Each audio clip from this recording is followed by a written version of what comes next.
안녕하세요. 김호준입니다. 박근혜 대통령의 3차 담화가 있었습니다. 한 가지만 지적하고 싶습니다. 여러 문제들은 국가를 위한 공적인 사업이라 추진한 것이다. 최순실 관련 사건들에 대한 대통령의 입장입니다. 과연 그런가? 최순실 측근을 광고 담당자로 취직시키고 최순실이 실소유한 광고회사를 그 기업 광고 대행사로 선정케 하고 결국 그 기업 KT의 광고를 최순실 광고 대행사에 몰아주는 게 그것도 대통령이 직접 지시해서 그렇게 하는 게 공익, 국익과 무슨 상관이 있습니까? 국익은커녕 KT 회사 하나에도 손해가 되는 일입니다. 한마디로 검찰이 범죄 공모자로 기소한 어떤 내용과도 자신은 관련이 없다는 주장입니다. 제가 이해가 안 가는 건 이 대목입니다. 그런데 왜 진퇴를 국회에 맡기나요? 범죄 사실이 없는데. 범죄를 저지르지 않았는데 물러나겠다. 아니 왜요? 김어준의 의문이었습니다. 자, 송채경화 기자 오늘도 나오셨습니다. 안녕하세요. 네, 안녕하세요. 한겨레 21 송채경화입니다. 본인은 이번 주말까지만 하고 그만두겠다고 저희 제작진에게 네. 얘기했는데 저희 제작진이 듣지를 않습니다. 당연히 계속 나오는 걸로 알고 있고요. 예. 아무래도 이제 출연료를 더 높이 받으려는 어떤 그런 딜이 아니겠나 싶은데. 자, 아니고요. 뉴스를 전해주시죠. 네, 듣고 싶지 않고요. 네, 뉴스를 전해드리겠습니다. 네.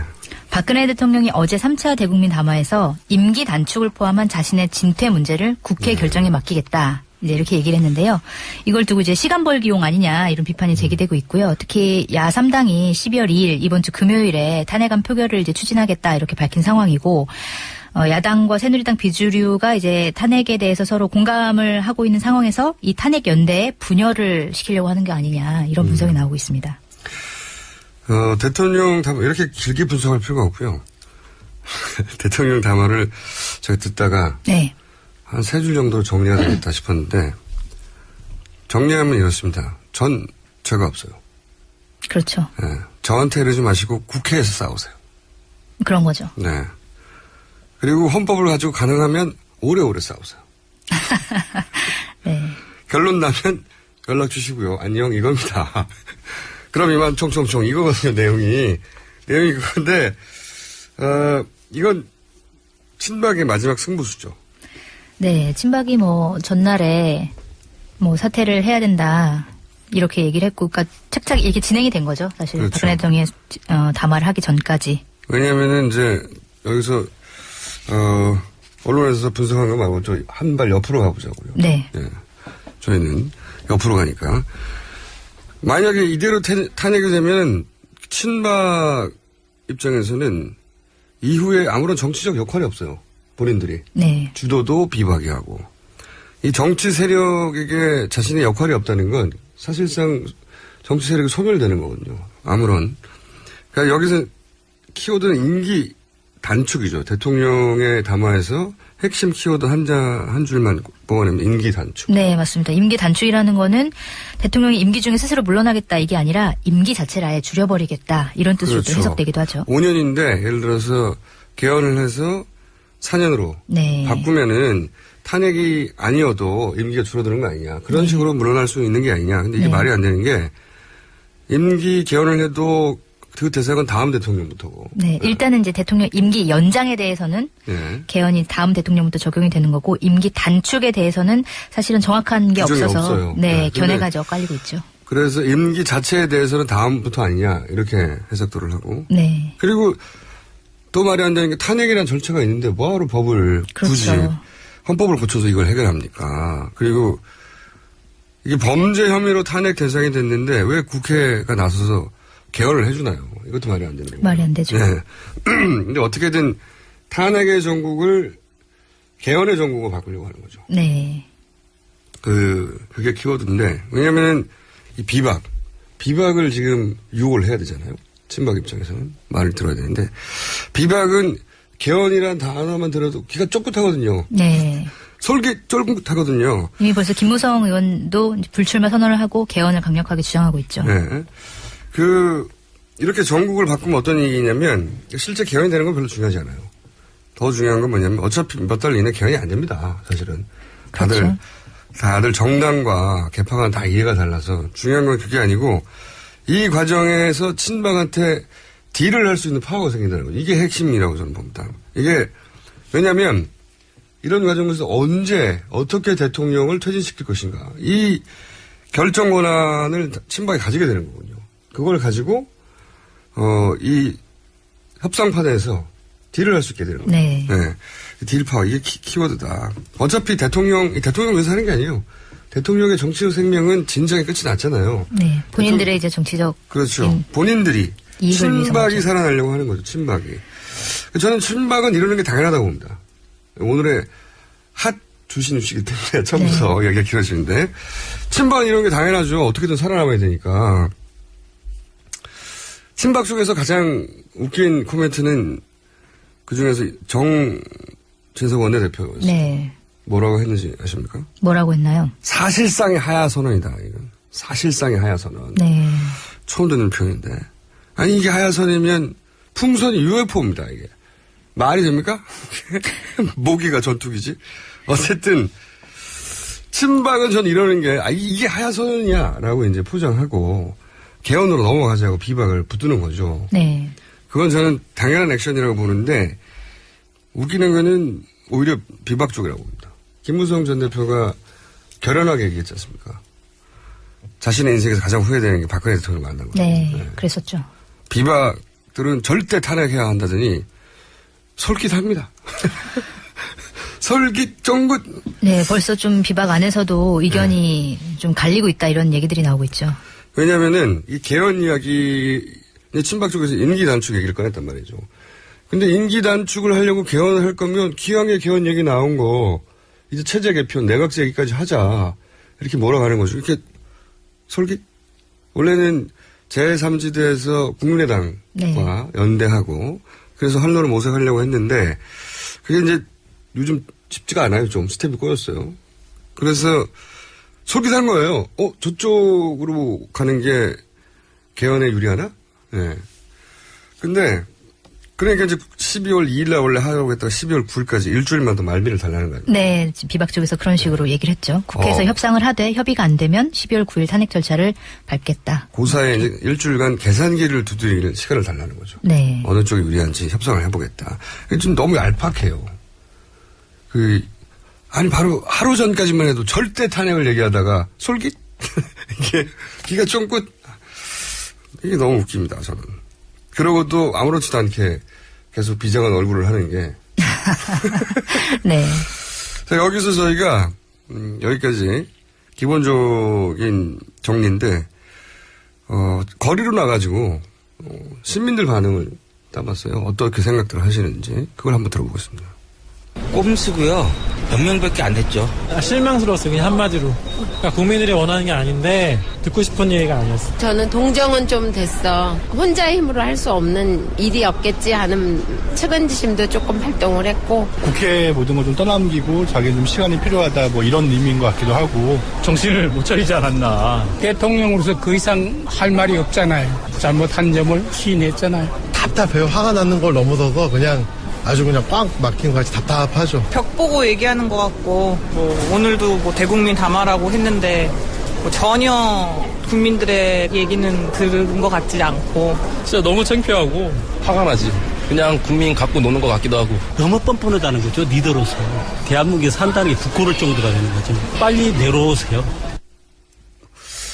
이게 일부러 저희가 네. 반대 의견만 들은 게 아니에요. 네, 중간중간 동정심이 이렇다 이런 의견도 있네요. 그렇죠. 네. 길거리에서 아무나 붙잡고 얘기했는데, 골라낸 게 아니고 더 많았어요, 반대는. 근데 이제 여론조사가 지난주에 4%대, 그전에는 5%대 얘기했지 않습니까? 네. 제가 여론조사 전문가들한테 물어보니까, 이 수치는 통계적으로는 아무 의미가 없다. 네. 어떤 의미냐면, 예를 들어서 독도는 우리나라 땅입니까? 물어보면 한 5% 정도 아니요 나옵니다. 네. 그러니까 잘못 누르거나 관심이 없거나 이런 분들. 무의미한 수치라는 거죠. 물론 그 안에 지지하는 사람도 있겠지만 사실상 지지 세력이 없다는 거와 마찬가지거든요. 네. 길거리 가면 다 이런 반응인 건데 그래서 이제 사람들은 이런 비유도 하죠. 잘못을 저질렀는데 학생으로 치면 자퇴하기도 싫고 퇴학당한다니까 싫고 네. 그래서 학칙을 바꿔서 네. 조기 졸업을 하겠다고 그걸 요구하는 거라고 왜 우리 그렇게 해줘야 되냐고. 네, 적절한 비유네요. 시민들의 감각이 이 정도로 올라가 있거든요. 그래서 사실은 한 달 반 전에 이 담화를 했으면 통했어요.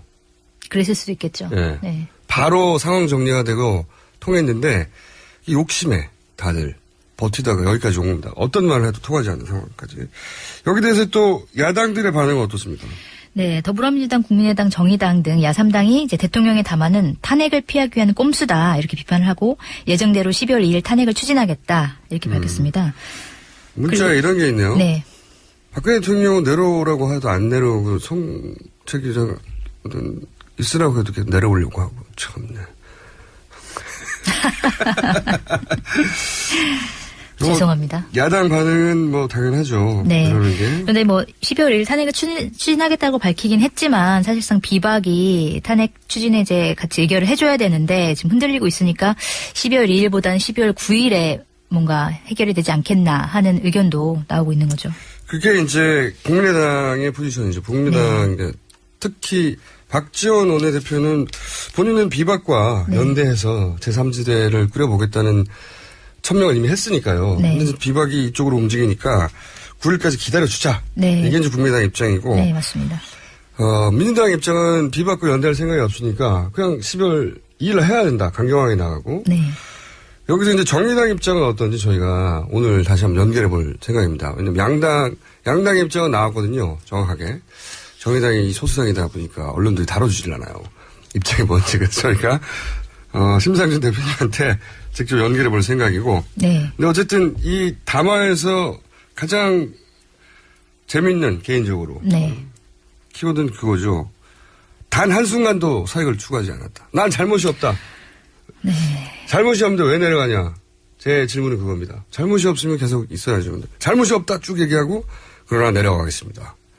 참 웃긴 놀라지는 모순인데. 그렇죠. 근데 이 말을 듣는 순간 어떻게 들었어요? 단 한순간도 사익을 추구하지 않아요. 말이 안 되죠. 인간으로서 어떻게 그럴 수 있습니까? 그러니까 이게 공익 로봇이면 가능하죠. 네. 그러니까 저는 정치인들이 이렇게 얘기하는 것 중에 뭐 한순간도 정의롭게 살지 않은 적이 없었다. 이런 식으로 얘기하는 게 참 설득력이 떨어지고 오히려 정의를 위해 살려고 노력했다까지는 이해할 수 그렇죠. 있는데. 인간적으로 네. 그렇지 못한 적도 있었지만 이렇게 말하는 게 아니고 단 한순간도. 예를 들어서 그럼 100억 주사가 국익과 무슨 상관이 있죠? 본인 스스로는 이렇게 생각했을 것 같아요. 100억 주사를 맞아서 얼굴에 주름살을 펴는 게 내가 이제 대통령으로서 대한민국의 얼굴이니까 일종의 공익이 아니겠냐 이렇게 생각하지 않았을까요? 송채 기자 많이 늘었어요. 묘하게 설득력이 있는데. 그러면은 절대 공익이라고 말할 수 없는 사안을 제가 하나 얘기해 볼게요. 많아요. 저는 이 얘기 굉장히 많죠. 듣다가 피식 웃었어요. 네. 피식 웃었는데 그러니까 자기 처면이 이렇게 걸려있구나 이렇게 생각이 드는데 아주 명백한 사안 중에 잘 안 알려진 거 제가 하나 얘기할게요. 최근 기본적으로 최순실 관련 사태들은 너무 많이 들었으니까. 네. 18대 국회에 남자 비례 1번이 임두성 전 의원이라는 분입니다. 네, 전혀 생소한 분이네요. 네, 이분 쳐보면 기사도 잘 없어요. 근데 이분이 비례 1번 남자 비례 1번 전체 2번이죠. 18대 국회 때 한나라당 때. 근데 이분이 전과가 12범이었어요. 당시에. 네. 실형도 살았고 사실은 대상에 오를 수 없거든요. 근데 그 저질도 나빠요. 뭐 수표 위조, 뭐 폭력 등등. 굉장히 도저히 자격이 안 되는데 됐어요. 남자 1번으로. 근데 이유가 뭐냐. 당시 이분이 어떤 일을 했냐면 유경재단에 분쟁이 생겼지 않습니까? 네. 오랜 분쟁이죠. 10년이 넘는 네. 가족 간에. 그러니까 동생과 언니 누나 삼형제 간의 분쟁이었잖아요. 거기서 뭐 언론에 많이 등장했는데 이 분쟁을 10년이 넘는 분쟁을 마지막으로 끝낸 분이 이분이에요. 어떻게 끝냈냐? 네. 이분이 이제 폭력 조직을 움직였다 이런 얘기들이 있고 실제로 한센인 예. 요즘 한센이라고 부르죠. 과거에는 문둥병 환자라고 불렀었는데 한센인들을 동원합니다. 네. 동원해가지고 마지막에 박근영 당시 이사장을 건물에서 끌어내 먹살을 잡고 땅에 패대기 치고 네. 그랬던 인물이군요. 여동생을 한센이를 동원해가지고 끌어내요. 그리고 그로 인해서 그 10년이 넘는 분쟁이 끝이 나거든요. 그 공으로 비례대표 1번을 받은 남자 1번 전과 12범이었는데 물론 이분은 그게 밝혀져서 곧 1년도 안 돼가지고 물러났나요? 국회의원에서? 감옥으로 갔습니다. 왜냐하면 그 과정에서 많은 다른 비리도 드러났거든요. 근데 이분이 자격이 안 되는데 당시에 비례대표 남자 1번이 됐던 유일한 이유는 박근혜 대통령의 당시 유경재단 분쟁. 이거 가족 분쟁이에요. 국익하고 무슨 상관이 있습니까? 네. 롯데그룹 이거보다 훨씬 10만 배 큰 규모의 롯데그룹이 형제들끼리 싸운다고 그게 국익과 관련된 거라고 생각하냐? 가족 분쟁이라고 생각하죠. 재산 분쟁. 재산 분쟁 해결해 줬다고 해서 남자 비례 1번 주는 경우가 어디 있습니까? 말도 자격도 안 되는데. 그러니까 단 한순간도 사익을 추구하지 않았다는 건 수많은 사례가 있지만 제가 잘 알려진 사례들도 많아요. 잘 안 알려진 거 하나 말씀드렸는데 이게 설득력이 전혀 없다는 거죠. 본인이 생각하는 사례 있습니까 혹시? 뭐 세월을 7시간만 해도 관저에서 개인적인 일을 하느라고 연락도 안 되고 그 당시 상황을 제대로 지휘하지 못한 것만 봐도 사실 공익을 추구했다고 볼 수는 아니 무슨 일을 힘들죠. 제가 반론해 볼까요? 네. 당시 무슨 일을 했는지 어떻게 합니까? 우주의 평화를 위해서 노력했다든지. 그것도 공익에 해당되는 건가요? 우주가 평화로워야 지구가 평화롭죠. 지구가 평화로워야 대한민국이 평화롭고 그렇게 연결할 수도 있다고 생각합니다. 자, 여하간 3차 담화는 오히려 저는 더 큰 화를 키운 것 같아요. 네, 논쟁에 불을 지폈죠. 다음으로 넘어가 볼까요? 네. 그 야당이 최순실 국정 개입 사건 규명을 위한 특별검사 후보로 조승식 전 대검찰청 형사부장과 박영수 전 서울고검장을 추천했는데요. 그 박근혜 대통령은 3일 안에 이제 이들 후보 2명 가운데 1명을 이제 특검으로 임명을 해야 됩니다. 여기 또 특검 후보 2분 중 한 분인 박영수 변호사에 대해서 좀 논란이 좀 있습니다. 네. 이게 이제 박지원 국민의당 원내대표랑 좀 친해서. 네. 국민의당 쪽에서 한 분, 네. 민주당 쪽에서 한 분 이렇게 2분을 추천한 거거든요. 네. 근데 저는 대통령이 아마 박영수 전 고검장, 그러니까 박영수 현 변호사를 지목할 가능성이 높다. 네. 우병우 전 수석과도 굉장히 친분이 깊다. 이렇게 알려져 있죠. 네. 친분도 깊고 우병우 소위 말하는 우병우 라인. 네. 네, 거기 있는 변호사 분하고 국정원 2차장이죠 사실은. 네. 최윤수 국정원 2차장의 네. 양아버지로 불렸다. 네. 이렇게 전해지죠. 근데 그 최윤수 국정원 2차장이 우병우 라인 혹은 뭐 우병우 절친 네. 이렇게 불리는 분이고. 네. 그리고 박지원 원내대표가 이제 2000년도인가요? 2001년도인가요? 2001년에. 네. 네. 그 비서실장 시절에 그 민정수석실의 사장비서관으로 이분을 맞습니다. 추천을 했죠. 임명을 했거든요. 네. 그러니까 박지원 원내대표 본인이 잘 알고 뭐 거기까지는 그렇다고 쳐도 우병우 라인과 너무 가깝지 않냐. 그래서 수사를 제대로 할 수 있겠느냐 하는 우려를 낳고 있기 때문에 거꾸로 박영수 변호사가 특검으로 임명될 가능성이 높다. 대통령에 의해서. 네. 네. 지금 민주당보다는 국민의당이 훨씬 새누리당 비박과 가깝기 때문에 거기서도 약간의 소통이 있지 않았을까 사전에 그런 생각도 듭니다. 너무 길게 담화 이야기를 했네요. 한두 가지 정도만 급하게 가보죠. 네. 그 최순실 씨가 단골 목욕탕으로 전직 간호사와 간호조무사 등을 불러서 불법 주사제를 맞았다. 이런 보도가 나왔습니다. 목욕탕에서도. 네. 물론 그 불법 주사제 성분을 알 수 없는 약물 그렇죠. 주사제라는 거죠. 약물. 네. 네. 근데 이 이야기는 사실은 뭐 고발 뉴스 같은 데서 지금까지 나온 그때 병원 2개 나왔을 때. 네. 그 병원 외에 많다라는 네, 거죠. 맞습니다. 예, 약물 쇼핑을 한다, 이분들이. 네. 그리고 주사제 중독이다. 네. 지금 뭐 최순득 씨와 장시호 씨도 뭐 거의 같이 중독 수준이었다 뭐 이런 얘기도 있고. 그다음에 여기 보면 목욕탕에서 5분 거리에 있는 동네 단골 의원을 주사제 공급처로 이용했다. 이런 얘기가 나오는데 그러니까 지금까지 알려진 것만 해도 최순실 씨가 이제 주사제를 처방받은 병원만 한 4-5곳 정도가 되거든요. 그래서 이 병원들을 다 지금 조사를 해야 되는 거 아니냐 이런 의견도 나오고 있습니다. 그러니까요. 그 고발 뉴스가 이 이런 뉴스를 처음 다뤘었는데 벌써 거의 한 달 가까이 됐습니다. 근데 훨씬 많다. 숫자를 특정하지 않았던 걸로 기억하는데 훨씬 많고 이 약물 이 주사제에 중독이어서 하루에도 수차례씩 맞는 걸로 네. 주변에서 취재가 되었다. 뭐 이런 보도가 이미 있었는데 이제 지금 주류 언론들이 따라잡고 있는 거죠. 예. 실제 병원이 계속 나오고 있는 거죠, 지금. 예. 하나 정도 더 할 수 있을 것 같습니다. 네, 최태민 목사가 1975년에 박근혜 대통령과 처음 만난 직후에 목사 5,000명을 군사훈련에 동원했다는 계획을 세웠다. 그리고 실제로 목사 100명을 일기 구국 십자군으로 선발해서 군사훈련을 시켰다. 이런 보도가 나왔습니다. 굉장히 중요한 뉴스입니다.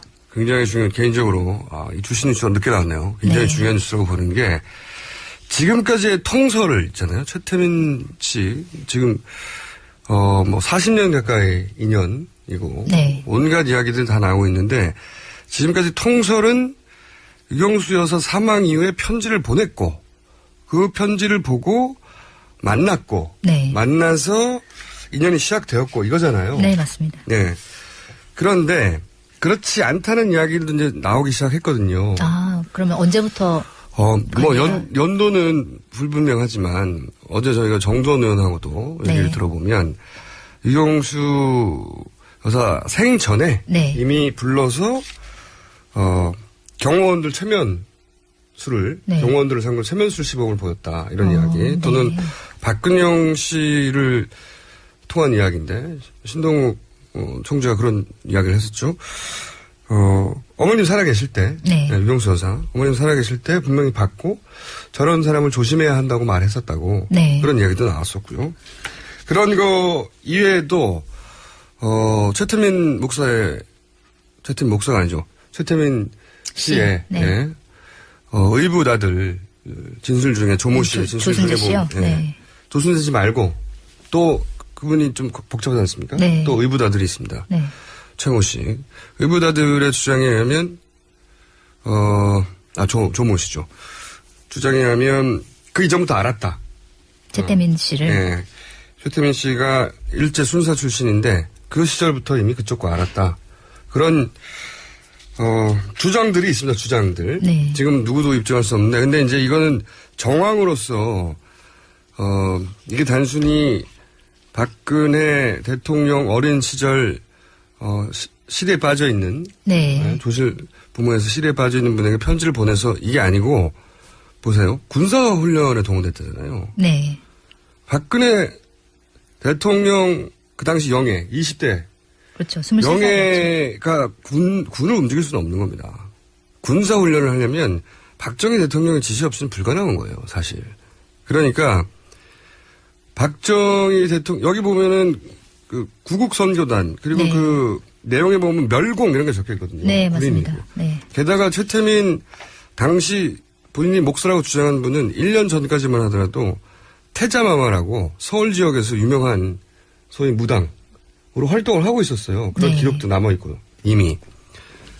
1년 전까지 분명히 무당이었는데 1년 후에 목사가 아닌 것을 뻔히 알면서 갑자기 전국 조직을 맡기고 군사훈련을 시키게 한다. 이게 말이 안 되지 않습니까? 네. 그 이전부터 관계가 있지 않았으면 불가능하다. 그러니까 적어도 박정희 대통령이 최태민 씨의 정체는 이미 알고 있었고 그리고 본인에게 필요한 목적이 있었다. 최태민 씨가 어떤 역할에 대해서. 그 부분에 대해서는 저희가 따로 한번 시간을 정해서 전문가를 모시고 뭐 사학자라든지 다뤄보려고 합니다. 여하간 이 뿌리는 출발은 박근혜 대통령이 아니라 사실은 박정희 대통령 때부터 이 관계가 출발했다는 거죠. 거기에 대해서 진도가 나갈 때가 됐다 이제. 네. 우리가 오늘은 여기까지 해야 되겠네요. 그러면 내일 하루만 더 한다는 주장이시죠? 아니요, 내일 모레까지죠. 금요일까지. 내일까지만 하시죠, 그럼. 그래도 괜찮습니다. 자, 두고 보시죠. 어떻게 될지. 송채 경화 기자였습니다. 네, 감사합니다. 항상 나라를 생각합니다. 이효운의 나라 걱정. 네. 많은 사람이 기다리는 코너입니다. 이효운의 나라 걱정. 그런데 원래 스튜디오 직접 나오시는 분인데 어제 급하게 출장을 가셨어요. 예, 해외. 그래서 저희가 전화 연결을 하기로 했습니다. 여보세요? 네, 안녕하세요. 네. 어제 세 번째 담화를 보고 나가셨습니까? 어떻게? 아니요, 제가 비행기 타고 벨기에로 이동하는 사이에 대통령 담화가 있었습니다. 아, 그러셨구나. 그래서 지금 공항에 내려서 지금 막 봤습니다. 공항에 네. 내려서. 그러면 왜 벨기에 가신 거예요? 지금 네, 나라가 제가... 지금 풍전등화인데. 아, 죄송해요. 제가 아시아 정당연맹 한국 대표를 하고 있는데요. 네. 유럽 의회에 회의가 있습니다. 그래서 유럽도 의회가 있거든요. 유럽도 의회 있죠. 의회가 예. 있잖아요. 네. 예. EU 의회에 각종 회의들이 있어가지고 이틀 만에 한 7개 회의를 빨리 마무리하고 이틀만 출장 왔다가 돌아가려는 계획으로 왔습니다. 네. 그러면 9월 2일 날 예를 들어서 일정대로 2일 날 탄핵안이 혹시 올라올 경우를 대비해서 2일 오전에 도착하는 일정으로 왔습니다. 네. 그렇군요. 여하간 이제 거기 도착하셔서 보셨다 이거죠? 네. 인터넷으로. 네. 그래서 좀 여쭤보겠습니다. 먼저. 네. 이 중대한 국면에 해외로 잠시 도피하신 분에게 여쭤보겠습니다. 어제 담화는 기본적으로 어떻게 평가하셨습니까? 대통령의 인식은 아직도 변하지는 않았구나. 원래 우리 대통령이 잘 변하지 않는 분이라서 변할 가능성을 별로 기대하지 않았는데 역시 안 변하셨구나 이렇게 생각은 했고요. 사실 대통령 담화가 나오기 전에 주말에 친박들이 이렇게 많이 3-4-5 모여서 여러 가지 움직임이 있다는 정보들을 들었을 때 대통령의 이런 어떻게 보면 성명이랄까 기자회견이랄까 입장 표명이 있을 걸로 저는 예견을 했었습니다. 그래서 사실 주변에 이런 얘기들을 많이 했었어요. 대통령이 분명히 탄핵을 어떻게 보면 좀 무산시키려는 일종의 목적을 가지고 동정표를 얻으려는 대통령의 퇴진을 사실은 말씀은 하시지만 실질적으로는 퇴진을 확정하는 선언은 아니고 대통령의 퇴진을 제스처로는 보여주셨잖아요. 네. 조건부로. 사실은 국민들은 근데 국민들은 보시기에는 대통령이 퇴진을 선언했다고 생각하시거든요. 아니 그렇게 안 봅니다. 담화를 듣고 안 보나요? 예, 만약에 한 달 반 전에 이런 담화가 있었으면 그런 효과가 있을 텐데 이제는 많이 당해 와가지고요. 그렇게 안 읽히나 봐요 이제. 네. 근데 이제 대통령이 아마 의도했던 거는 이렇게 말씀을 하시면 특히 이제 보수층이나 이렇게 많은 국민들은 대통령이 퇴진하겠다고 저렇게 하는데 퇴진을 얘기하는데 굳이 탄핵을 하려는 사람들에 대해서 이제 일종의 역풍이 불 거를 기대를 하지 않았을까 싶어요. 그래서 이제 특히 이제 탄핵 투표장에 나가는 소위 비박 의원들을 못 나가게 묶는 효과 이런 것을 많이 이제 기대하지 않았을까 싶은데 역풍 유발용이었다. 그러니까 동정표죠. 대통령이 스스로 퇴진하겠다고 저렇게 말씀하시는데 퇴진의 일정에 하겠다고 말하는 건 아니죠. 퇴진을 선언한 건 아니에요. 물론이죠. 근데 퇴진의 의사를 표명한 것처럼 이렇게 사람들한테 인식되는 면이 있을 거라고 생각하셨을 것 같아요. 근데 사실은 보면 실질적으로는 전혀 퇴진의 모든 가능성을 사실상 막으신 거예요. 왜냐하면 퇴진을 하는 방법은 하야를 직접 선언하는 게 있고 탄핵을 국회가 가결하는 게 있고 그렇죠. 개헌을 하는 게 있잖아요. 근데 하야는 지금 안 하겠다는 입장이 분명하신 거잖아요. 그렇죠. 본인은 결정 안 하겠다는 겁니다. 그건 일단 첫 번째 가능성은 제로가 됐고요. 탄핵은 완전히 지금 하야는 완전히 처음부터 계속 문을 닫아 놓으시는 거고 이번 일로 친박들이 지금 일사불란하게 들고 나오면서 월요일, 화요일 계속 진행됐던 거는 친박들이 마치 대통령한테 건의하는 형식 비슷하게 초선 모임, 중진 모임 등등 원로 모임 하면서 계속 대통령한테 건의하는 모양새를 취하고 대통령은 그 건의를 받아들여서 입장을 표명하는 이런 여러 가지 모양새를 완전히 갖추었잖아요. 친박의 구조를 우리가 오래 봐왔고 저도 잘 알지만 친박은 절대로 대통령의 오케이가 없으면 이런 자기들의 입장을 공개적으로 얘기할 수 있는 집단이 못 됩니다.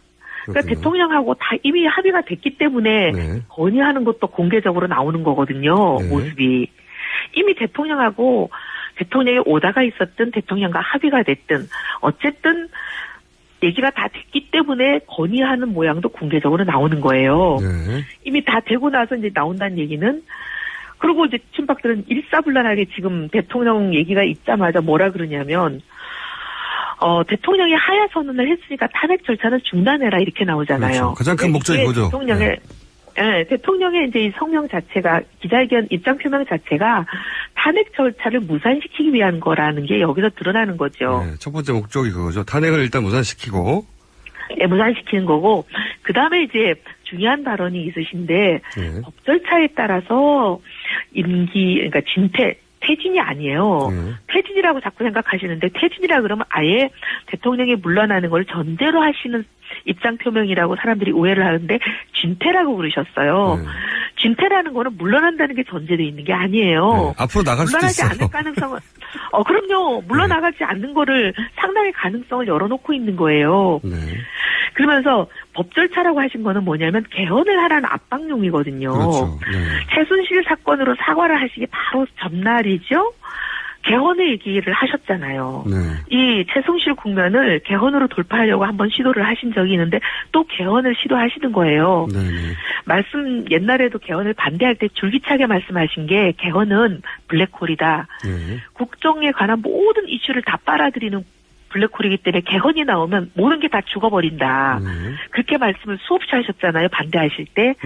사실 이게 맞습니다. 개헌이라는 걸 한번 나오면 모든 걸 다 빨아들여서 다른 이슈가 존재할 수가 없어요. 그러니까 이 개헌을 꺼내서 다른 모든 거를 덮고 싶으신 것 같아요. 여기서 다른 모든 거는 본인을 포함한 최순실 관련 사건을 전체를 말하는 거죠. 네. 그것도 그렇고 그다음에 임기를 단축하냐 마냐 탄핵이냐 하야나 이 모든 게 이제 개헌이 나오면 논의가 불가능한 거잖아요. 개헌이 그렇죠. 다 덮어버리니까. 네. 그래서 이제 개헌을 블랙홀로 던지신 거지 않습니까? 네. 거기까지는 저희도 알겠는데 제가 질문 드리고 싶은 것은 지금은 이제 비박 진영에 계시니까 이걸 또 비박이 받을 똥말똥 엉거주춤하게 솔깃해합니다. 아니요. 그렇지 않아요? 그렇지 않을 거예요. 네. 지금 멀리 떨어져서 잘 모르시는 거 아니에요? 의원총회 안 들어가셔가지고? 그렇긴 한데, 제가 이제 지금 공항에 내려가지고, 딱 그 비행기 내리면 전화기 전화를 켜잖아요? 그러니까 이제 그동안 막 이렇게 쌓여있던 문자가 막 수십 개가 막 다 들어오는데 수십 개를 보니까, 제 대부분 의견들이 뭐냐면, 12월 2일 날 바로 탄핵안을 처리하는 거는 너무 대통령 바로 얘기하자마자 탄핵안을 처리하는 건 너무 급박하고, 12월 9일 날 처리하는 걸로 가되, 7일까지 여야가 대통령의 사임 시점을 협상을 한다. 사임 시점을 협상을 하는데 그 협상이 만약에 잘 될 걸로 기대를 하지만 만약에 그때까지 사임 시점에 대해서 여야 합의가 안 이루어지면 그냥 9일날 탄핵 처리한다. 이게 대부분의 의견인데요. 그러니까 비박 쪽에서는 여기서 사임 시점을 의논한다는 것은 대통령의 하야, 퇴진, 본인 입장 사임 그거를 비박계에서는 카드로 들고 친박계를 만나겠다는 얘기입니까? 아니 친박을 왜 만나요? 그냥 여야가 합의하는 건데요. 여야가 사임 시점을 결정할 수는 없지 않습니까? 사임은 대통령 본인이 스스로 결정할 수 있는 거지 유일하게. 근데 이제 근데 이번에 이제 대통령께서 어떻게 보면 의도는 원하시는 건 실질적으로 그게 아니셨지만 표현은 국회가 정해주는 대로 하겠다 그러셨으니까 국회가 정하면 되는 거죠. 기정사실화 해버리면 되는 거잖아요. 그러니까 거꾸로 대통령의 담화를 빌미로 하여 대통령이 법과 절차라고 그랬거든요. 그러니까 그냥 권유가 아니라 개헌을 하라고 던진 건데 그걸 무시하고 여야가 합의해서 예를 들어서 그렇다면 몇 월 며칠까지 스스로 퇴임해 주십시오. 라고 제안을 던져서 그걸 안 받으면 9일날 탄핵으로 간다. 이런 이야기입니까? 네네. 예, 대통령이 사실은 어떻게 보면 국민들 인식 속에는 마치 퇴진할 것처럼 하신 거잖아요. 그러니까 7일 정도까지 예를 들면 가사 몇 월 며칠까지 몇 월 달 말까지 퇴임을 우리 국회는 이렇게 합의했습니다. 대통령 이걸 받아주십시오. 던졌는데 대통령이 그걸 안 받겠다. 그러시면 이제 12월 9일날 탄핵안을 가결하는 것이 좋겠다. 이게 다수 의원들의 의견인 걸로 저한테 문자가 오는데요. 문자가 너무 짧아서 정확하게 이해가 안 되셨을 수도 있어요. 한번 왜냐하면 어제 의원총회에서 오갔던 이야기가 보도된 내용들을 보면 일단 친박 쪽에서 이제 마지막 그 역전 카드니까 유일한 마지막 노림수니까 네. 적극적으로 발언을 네. 했고 그러니까 임기뿐만이 아니라 기왕 말 나온 거 체제에 대한 개헌 얘기까지 가자 이렇게 개헌을 비박 쪽에서도 원하니까 비박 쪽에 이제 유혹의 카드를 던졌고 비박 입장에서는 좀 일주일 정도 일주일 정도 논의를 해보자는 식으로 얘기가 나온 걸 보면 지금 그 일주일 논의가 개헌을 여기다 섞게 되면은 개헌이라는 건 대통령도 얘기하셨지만 블랙홀일 뿐만 아니라 이 개헌은 1년 정도 걸리는 이슈예요. 그렇죠. 정리하려면. 네. 그렇죠. 1년 동안 그럼 국정 마비가 된 상태를 지속한다? 이거 사실 어떻게 보면 어제 대통령 성명이 국정 혼란이 계속되어 오는 상태를 정리하는 성명이 아니고 국정 마비 시즌2 신호탄을 쏘신 거예요. 더 길게 싸우라는 거죠. 네, 이제 완전히 그냥 국정 마비가 되는 새로운 국면을 열어라 이렇게 그렇죠. 마찬가지예요. 맞습니다. 네. 열심히 국회에서 싸우세요. 전 좀 쉬겠습니다. 이런 뜻인데 다 끝나면 연락 주세요. 이런 뜻인데 다 끝나면 대통령 임기가 다 끝나요 거의. 네, 그래서 그렇게 가면 안 되죠 국회가. 그래서 대통령 임기와 개헌을 같이 묶어서 논의하다가는 대통령 임기가 끝날 때까지도 이게 결론이 안 나요. 네. 그렇기 때문에 그걸 묶어서 할 수는 없는 거고 대통령 이런 때는 원바이원으로 순차적으로 결론을 내려야죠.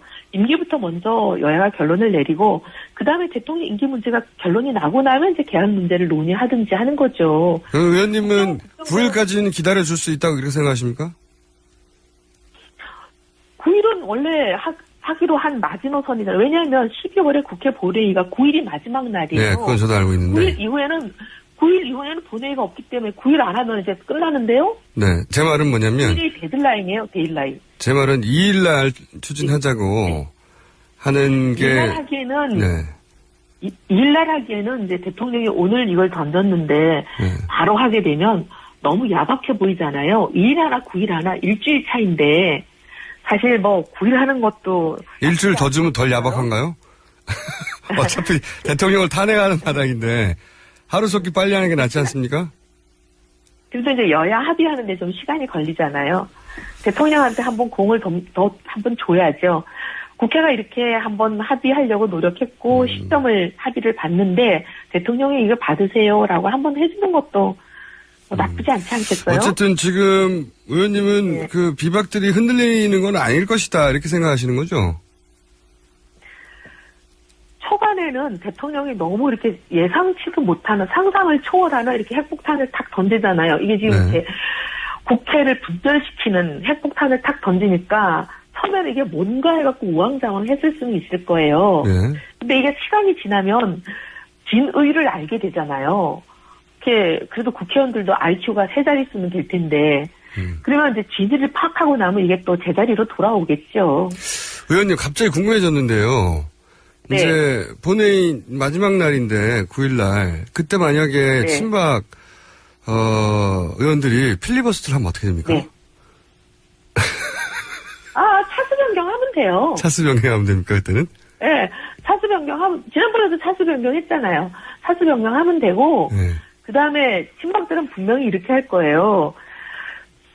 이게 무기명 비밀투표잖아요. 그래서 누가 찬성을 하는지 반대를 하는지 사실 모르게 돼 있습니다. 왜냐하면 개인 인신에 관한 투표로 분류가 되기 때문에 대통령 박근혜라는 개인에 대한 인신에 관한 투표잖아요. 그런데 이거를 기명투표와 똑같은 효력을 내게 아예 새누리당 전체 당론으로 탄핵 투표장에 들어가지 마라 이러면서 들어가는 사람 이름 막 공개하고 난리를 칠 거예요. 친박들이 마지막으로 쓸 수 있는 카드가 비박들이 뭐 비박이든 누구든 간에 또 중간에 적당히 걸쳐 있는 분들 중에 저쪽으로 넘어갈 사람들을 막기 위해서 당론을 탄핵 반대로 잡고 그리고 들어가는 사람들을 그러니까 다 들어가지 말라고 그러는데 들어가는 사람은 찬성하러 들어간 사람이다 이거죠. 네네네. 그런 전략을 쓸 것이다. 아하. 사실 기명투표와 똑같은 효력을 내게 무기명투표를 기명투표화할 거예요. 들어가는 사람은 무조건 찬성이라 이거죠. 그렇게 되면. 네, 그렇게 이제 낙인 찍으면서 이제 뭐 아마 지금 이제 보수 시민단체 일종의 어용단체 비슷한 그런 단체들 왜 정부가 보조금 주는 단체들 많잖아요. 많죠. 그런 단체를 예, 동원해가지고 아마 뭐 신문에 광고도 내면서 탄핵할 의원들 명단 막 그냥 광고 내고 이 사람들 다음에 낙선시키라 이런 운동들 많이 앞으로 하실 거요? 그러면 탄핵에 반대하는 분들을 명단을 내고 그분들 낙선시키라고 광고도 거꾸로 해야 되나요? 시민들이 할 게 많네요. 시민단체는 근데 그런 시민단체는 정부에서 보조금 안 주니까 돈 광고 내는 거 없어요. 만약에 그런 일이 있다면 시민들이 자발적으로 그렇게 하고도 남을 것 같긴 한데. 네, 하여튼 뭐 두고 볼 일입니다. 근데 마지막 순간까지도 친박은 이 탄핵을 막으려고 모든 수단을 강구할 것이다 이런 말씀이신 거죠?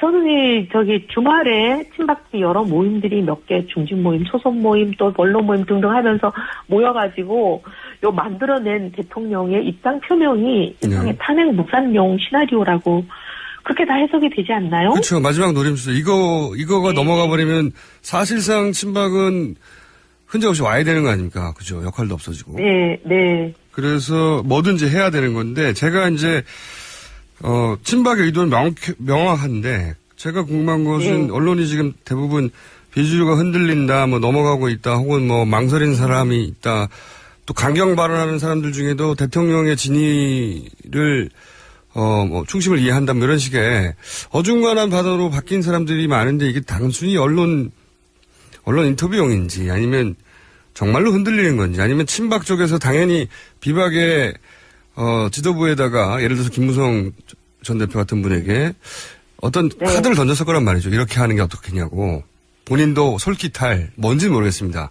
근데 그게 뭔지 제가 궁금해서 여쭤본 건데. 개헌일 수 있는 거죠. 왜냐하면 그쵸, 김무성 의원님 같은 경우에는 개헌에 워낙 이제 적극적이고 상당히 이제 개헌에 대한 그 의지와 열정을 갖고 계시니까 이제 개헌이 될 수 있다면 다른 거를 조금 양보하거나 타협할 수도 있다 이런 가능성은 있을 것 같기는 한데 근데 지금 개헌보다 더 중요한 거는 대통령의 거취 문제 아니겠어요? 국민들이 원하는 건? 당연한데 근데 뒤밖에 수장이라고 할 만한 현재 김무성 전 대표가 개헌이라는 단어를 솔깃해서 그쪽으로 넘어가고 이게 탄핵이 무산되는 거 아닌가 하는 우려들이 생기는 거죠. 제가 그래서 어제 그 의원총회 들어가셨으면 더 자세히 여쭤보고 싶은데 어차피 뭐 벨기에 계시고. 근데 제가 보기에는 의원들이 예를 들면 뭐 가사 개헌에 굉장히 열정을 갖고 계시는 의원님들이라 하더라도 처음에 이제 이 폭탄을 맞으면 우왕좌왕 하다가도 아까 말씀드린 대로 정신 차릴 것이다. 조금 시간이 지나면 원정으로 제 위치로 돌아오실 거예요. 그리고 이게 탄핵이라는 것과 개헌이라는 것을 분리해서 생각할 만한 일이지 이게 두 개를 묶어서 생각한다고 개헌의 가능성이 더 높아지는 건 아니거든요. 절대 아니죠. 분리한다고 또 개헌의 가능성이 더 낮아지는 것도 아니에요. 네. 그래서 어쨌든 탄핵 처리가 만약에 안 되면 의원님 탓입니다.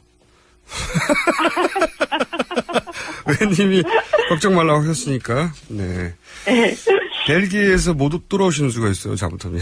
어쨌든 벨기에까지 가셔서 전화 연결 감사합니다. 오늘 여기까지 할게요. 네, 감사합니다. 네, 지금 벨기에 출장 나가신 새누리당의 이혜훈 의원이었습니다. 네, 정치권의 가장 큰 착각이 이런 것 같습니다. 탄핵이 비박의 힘으로 되는 거예요. 네. 탄핵은 광장의 시민들이 만드는 거죠. 네. 3부에서 다시 뵙겠습니다. 네, 김어준 뉴스 공장 3부 시작합니다. 두 번째 인터뷰 시간입니다. 대통령의 세 번째 담화로 국회가 어지럽습니다. 친박은 아주 절실합니다. 비박은 혼란스럽고 민주당은 강경 일변도고 국민의당은 비박을 기다려주자. 이런 정도로 정리될 수 있는 입장인데요. 이 와중에 정의당의 입장이 궁금합니다. 심상정 대표 전화 연결해 보겠습니다. 안녕하세요, 대표님. 네, 안녕하세요. 네. 지금 새누리당도 개파 간의 입장 차이가 있고 정당들도 조금씩 뉘앙스가 다른데 정의당은 우선 이 세 번째 담화를 어떻게 평가하십니까? 어제 박근혜 대통령 담화는 첫째로는 대국민 담화가 아니고 대새누리당 작전 지시다.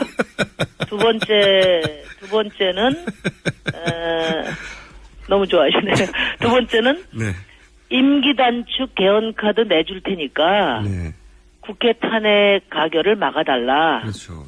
이게 이제 지시의 내용이고요. 세 번째는 이제 어제 다 이게 내 잘못이 아니고 나는 18년 동안 오로지 국가를 위해서 헌신했는데 주변 관리를 잘못한 것이다. 그러니까 이 얘기는 수백만 국민들의 외침을 그러니까 국민들을 비정상으로 이게 매도하는 거라고. 뭘 잘 모르는 사람으로 만드는 거죠. 그러니까 국민은 안중에도 없고 오직 번망에서 벗어날 국리만 하고 있는 그런 대통령을 어제 확인을 했죠. 대새누리당 작전지시다. 좀 구체적으로 제가 여쭤보자면 어제 새누리당 의원총회에서 여러 말들이 나왔어요. 근데 친박의 맏형 자장 이렇게 표현되는 서채원 의원이 질서 있는 퇴진, 대통령의 질서 있는 퇴진을 국정 안정으로 승화시켜야 된다. 그래서 야권과 협의해서 질서를 만드는 게 대통령에 대한 마지막 예우다.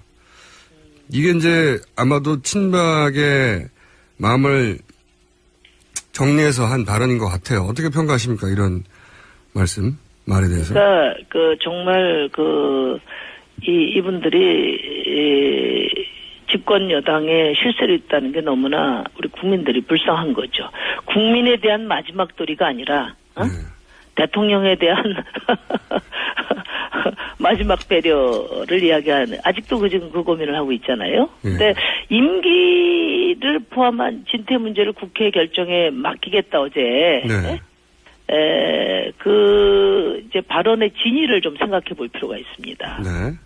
근데 국민들은 대통령이 스스로의 진퇴를 결정하라는 거 아니에요. 스스로의 퇴진을 결정하라는 거 아니에요. 근데 대통령이 국회에 공을 넘겼어요.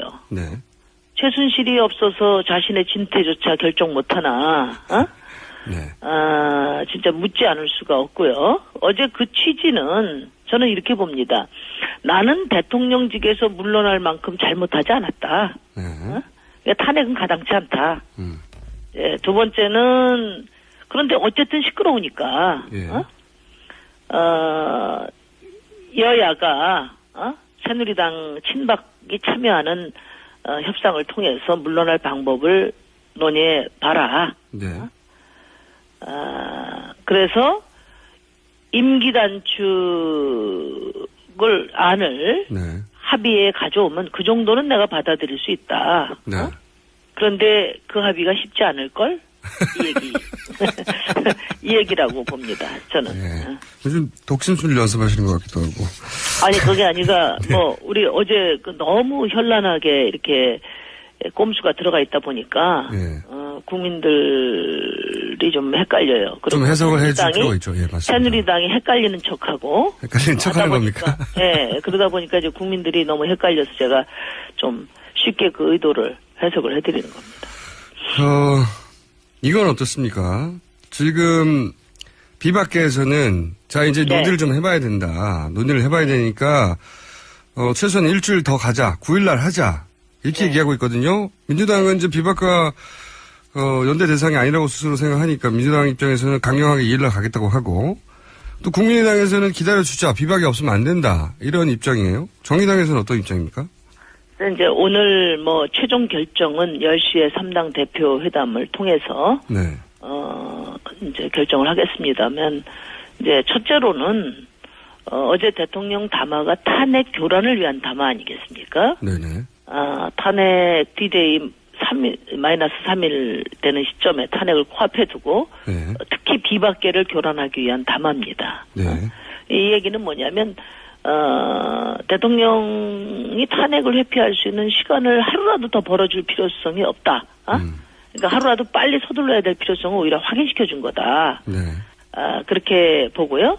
어제 대통령이 제시한 국회에서 임기 단축 합의를 하라 했는데 그것은 불가능하다는 것을 오랫동안 친박을 겪어본 비박이라면 우리보다 더 잘 알고 있을 겁니다.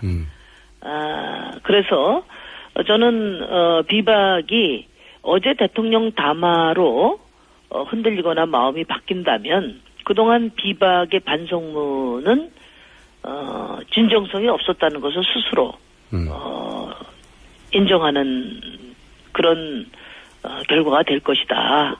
그 점을 좀 분명히 말씀드리고 싶어요. 싶어요. 시간을 주면 근데 줄수록. 이제 문제는 이제 네네. 뭐 결국은 이것이 이 탄핵이 가장 견고하게 결정될 수 있는 조건과 시간에 대해서는 그럼에도 불구하고 오늘 뭐 충분히 논의를 해야 됩니다. 저희는 이 일을 변경해야 될 이유가 없다 이렇게 저희 정의당은 생각합니다만은 어쨌든 그것은 3당이 일사불란하게 함께 가야 될 문제니까 오늘 충분히 논의해 보겠습니다.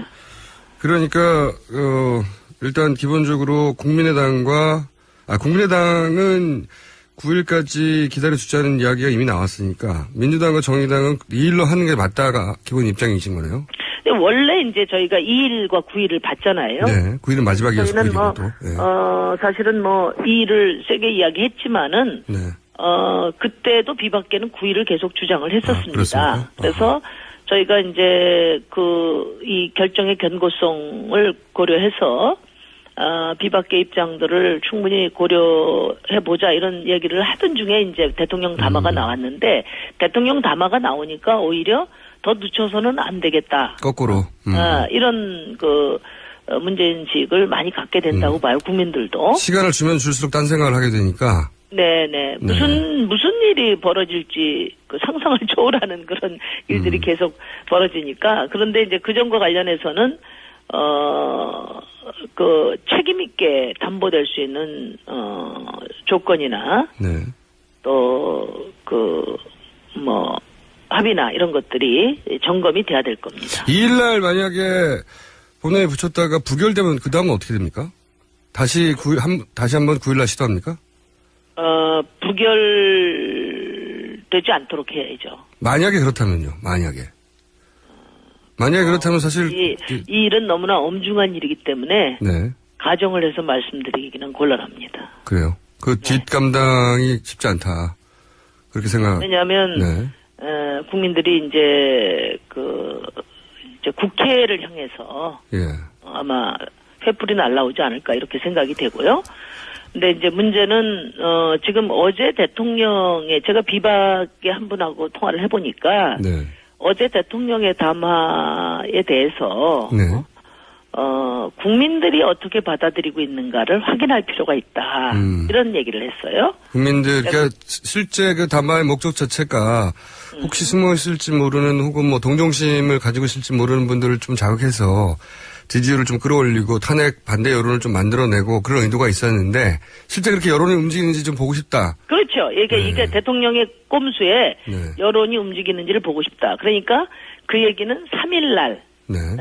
다음 토요일 날 광장에 시민들이 얼마나 나오는지를 확인하고 싶다. 이 얘기하고 같은 거죠. 그래서 지금 이 박근혜 정권과 친박 세력이 만만치 않습니다. 만만치 않기 때문에 야당도 정말 긴장해야 되고 또 국민들도 주권자로서의 책임의식을 고도로 지금 발휘하고 계신데 끝까지 이 상황을 함께 관리를 해야 될 것 같습니다. 그러니까 이제 국민들 입장에서는 이렇게 충분히 의사표현을 했고 또 거리에서도 많이 모였으니 의사표현이 충분했으니라고 긴장을 풀면 무슨 수를 쓸지 모른다. 이런 말씀이시네요. 끊임없이 시험하려 드는 거잖아요. 끊임없이 혹시 살 길이 없는가? 끊임없이. 그래서 국민을 최종 대한민국의 운명을 결정하는 최종 책임자인 국민들을 계속 우롱하고 시험에 들게 하고 있습니다. 그러면 또 집회 계속 나가야 되는 거네요? 피곤하게? 그럼요. 나오셔야 돼요. 많이 나오셔야 돼요. 하기는 지금 이렇게 된 거는 오로지 국민들이 길거리에서 보여준 뜻의 힘 아니겠어요? 무서우니까 그런 거죠, 정치인들이. 그렇죠. 이것은 야당이 잘해서가 아니고. 국민들이 아주 단호하고 확고한 입장을 주권자로서 명령했기 때문에 사실은 이 헌정유린 국정농단 사태에 우리가 책임을 묻는 단계까지 온 거죠. 그러나 그 모든 게임은 국민들을 시험하고 있기 때문에 야당과 국민들의 힘을 합쳐서 그 어떤 시험도 좌절시키는 그런 과정을 통해서 박근혜 그 정권을 단죄해야 될 것 같습니다. 이 정부에서 국민에게 참 피곤합니다. 피곤한데. 자, 이건 어떻습니까? 대통령의 담화문 중에 또 많은 사람들이 거론하는 게 다른 순간도 사익을 추구하지 않았다. 네. 이거 어떻게 받아들이십니까? 그러니까 우선 첫째로는 대통령은 지금 불소추 특권 뒤에 숨어서 네. 지금 피의자로서 사실상 변론을 계속 하고 있는 거예요. 자기 변론을. 네. 대통령직 그 대통령 담화 이건 다 대통령직에서만 할 수 있는 일인데. 그렇죠. 그런 대통령직의 모든 특권들을 활용해서 불소추 특권, 그 다음에 담화, 뭐 국민들에 대한 뭐 여러 메시지 이런 것들을 통해서 피의자로서 방어를 하고 있는 겁니다. 검찰의 뇌물죄 기소에 맞서서 네. 어제 그 변론을 한 거죠. 이게 이제 하나 있고 두 번째는 저는 박근혜 대통령을 보면서 정말 그 저렇게 믿고 있는 것 같아서 그 무서운 생각이 들 때가 있어요. 본인은 한 번도 그러니까 사익을 공사가 개념이 없는 사람이 아닌가. 예를 들면 그 정호성 그 비서, 네. 정호성 비서가 제1부속실에 있는데 그 대통령 집무실 옆방이거든요. 네네. 근데 이 사람이 대통령 지시를 철저히 이행하기 위해서 다 녹음을 했단 말이에요. 네네. 그 얘기는 뭐냐면 출근하지 않는 대통령 때문이라고 봐요. 네. 그러니까 거의 대통령이 출근을 하지 않기 때문에 그 제1부속실에 있는 비서도 녹음을 해야 돼요. 출근하면 바로 옆방이니까 수시로 가서 물어볼 수 있잖아요. 저는 그렇다고 보고 그래서 사저, 네. 집하고 집무실을 구별하지 못하는 그런 대통령이 아닌가. 그런 것을 미루어 보면은 정말 18년 동안 나는 그 단 한순간도 사익을 추구하지 않았다. 짐이 곧 국가다. 내 사사로운 일이 곧 국가를 위한 일이다. 이런 뿌리 깊은 그 인식이 바탕에 있는 게 아닌가 하는 그런 자신이 뭔가 생각이. 추구하면 그게 공익이다. 그게 뭐든 간에. 그렇죠. 내 개인의 모든 생각과 실천은 행위는 일은 다 이것은 국가를 위한 일이다. 그래서 지난번에 그 김기춘 전 비서실장이 국회에서 출석해서 대통령이 몇 시에 출근하느냐 물어보니까 깨어나시는 시간부터 주무시는 시간까지가 집무 시간이다. 이렇게 답을 했어요. 네. 다 연결된 거다, 사실은. 네. 네. 숨만 쉬어도 국익이고. 그렇죠. 네. 주무시는 것도 국익을 위해서 주무시는 수도 있겠네요, 그러면. 그러니까 출근하지 않는 대통령, 공사 개념 자체가 없는 대통령이 아니었나, 이런, 생각이 들어요. 참 무서운 얘기입니다, 이게. 알겠습니다. 대표님, 오늘 여기까지 하고요. 네네. 네. 저희가 또 다른 사안으로, 왜냐면은, 다른 당 대표님 모시기가 어려워요. 그래서 3당 대표들의 이야기를 들으려면 저희가 심상진 대표님에 연결하는 게 가장 빠릅니다. 네. 제가 열심히 봉사하겠습니다. 알겠습니다. 오늘 말씀 감사합니다. 네, 수고하세요. 지금까지 정의당의 심상정 대표였습니다. 자, 양지열 변호사님, 제가 악마 변호사라고 했는데, 근데 이제 양지열 변호사님 능가하는 분들 자꾸 나타나가지고. 왜요? TV에 자꾸 나타나가지고. 저는 원래 저는 악마가 아니었는데, TV를 자꾸 보다 보니까 막 화가 나서 자꾸 악이 바치는 것 같아요. 거꾸로? 이상해지고 있어, 사람이. 가장 최근에 악이 바친 건, 원래 이분이 굉장히 모든 사안을 느물느물 넘어가시는 분이거든요. 그 느물느물로 모든 방송에서 살아남고 있는 분인데, 요즘 화가 나시고 있습니까? 누가 제가 느물느물하다는 거예요? 네, 그렇죠. 제가 무슨 느물느물해요. 근데 어제 이제 아까 심상정 대표 인터뷰 말씀하시는 걸 듣고 언론에도 어제 대통령이 혐의를 부인했다라는 식으로 18년간 사익을 추구한 적이 없다. 18년간 사익을 추구하지 않았기 때문에 그래서 혐의를 부인한 거다라는 식으로 제목들이 나오더라고요. 심 대표께서 그래서 검찰에 대해 수사를 전면으로 반박한 게 아니냐라고 말씀하시는데 그건 정확한 말씀은 아닌 게 공소장에는요 대통령이 사익을 추구했다는 얘기가 아예 안 나와요. 그러니까 어제 대통령도 나와서 그 말씀을 하시는 게 이해가 안 가는 게 공소장에 들어가 있는 부분은 뭐냐면 대통령이 사익을 추구했다는 게 아니라 최순실이나 차은택 같은 사람들이 사익을 추구하도록 도와줬다는 거거든요. 공범이라는 얘기입니다. 그렇죠. 네, 근데 그 공범의 수준이 사실 이게 기사를 자세히 너무 많은 기사가 있기 때문에 기사를 자세히 읽어보지 않으면 도대체 어느 정도 도와줬다는 건 잘 몰라요. 그 부분이 제가 또 한 가지 법조인으로서는 도저히 이해가 안 가는 게 뭐냐면 권력형 비리 사건을 수사할 때 어려움이 원래 최고 권력을 가진 사람들, 뭐 회장님, 총수 이런 사람들은 직접 나서는 법이 없잖아요. 그리고 두리뭉실하게 얘기합니다. 그것 좀 봐주지. 네. 영화 같은 데 보면 그런 장면 나오죠. 딱 팔짱 끼고 창밖을 보고 있으면 아 요즘 말이야 중소기업이 좀 어려워. 광고 업계가 어려운 것 같아.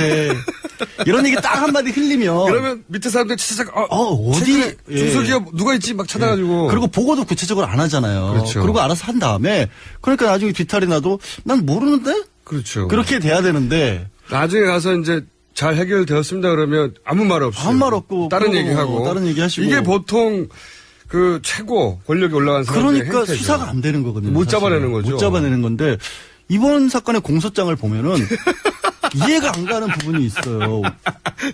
저희도 한번 다뤘었는데. 아니, 어떻게 대통령이 직접 전화를 해서 사람 이름을 구체적으로 거론을 하면서 누구를 거기에 자리를 앉히고 누구를 해라. 이거는 그러니까 검찰의 공소장은 사익을 추구했다는 게 아니라 그런 식으로 대통령이 직접적으로 공권력을 남용했다라는 게 문제가 되는 거거든요. 그러니까 지금 그 KT 광고권 말씀하시는 것 같은데 네. 저도 이제 다른 사안들도 있지만 검찰이 왜 99% 자신하는지를 알겠다. 보면 자 요 사람 이름을 말하죠. 그렇죠. 요 사람은 요 자리로 보내고요. 여기 취직시키고요. 직책까지 말하죠. 직책을 보직을 변경하고요. 그런 다음에 그 회사 이름을 또 말합니다. 요 회사한테 광고를 주세요. 그렇죠. 정확하게 이 그룹이 왜 그리고 중간 과정에서는 정말. 원래는 거기가 아니라 다른 데로 가도록 만들어야 되는데 거기 못 보낸 거잖아요. 네. 그러니까 그게 안 되니까 새로 회사를 차리도록 도와줬고 그렇죠. 그 도와준 새로 회사에 거기에 일감을 몰아주라는 얘기를 직접 하신단 말이에요. 그러니까 이게 그 회사를 좀 도와줘가 아니라 그렇죠. 일단 사람 누구를 취직시키세요. 이렇게 말을 합니다. 대통령이 취직시키고 일을 막 그런 다음에 그 사람이 취직됐는데 그 보직은 아니고요. 광고 담당으로 변경하세요. 그렇죠. 그러니까 사익을 본인이 추구하신 바는 전혀 없어요. 어제 검찰 수사에 대한 해명을 한가 아예 없지 혐의를 부인한 게 아닙니다. 그래서 그게 잘 이해가 안 가요. 정말 놀라운데. 근데 보통 총수들은 안 그러잖아요. 왜 그래서 총수시잖아요. 왜 그러신 것 같아요? 제가 보기엔 말이죠. 이분이 최순실 씨가 하라고 하는 일 있잖아요. 하라고 하는 일. 하라고 하는 일 하나도 빠짐없이. 그럼. 자세하게. 그러니까 대통령보다는 거의 대리? 그럼 총수가 아니었다는 얘기예요? 그러니까 회사에서 보면, 쭉 듣다 보면, 이건 과장님 정도도 직접 안 하고 대리시키는 정도인데. 예, 그렇습니다. 그래서 검찰의 혐의 사실은 그렇게 정리되어 있다라는 거를 제가 그렇죠. 담당자끼들 만나가지고. 네, 말씀드리고 싶었어요. 담당자께서, 이 사람 좀 채용해주면, 누구요? 이름 말해주셔야죠. 그럼 이름 막 적어, 이 사람 있잖아요. 그렇죠. 이게 담당자끼들이 하는 일인데. 담배 피면서 밖에서. 그러니까, 밖에 나와가지고.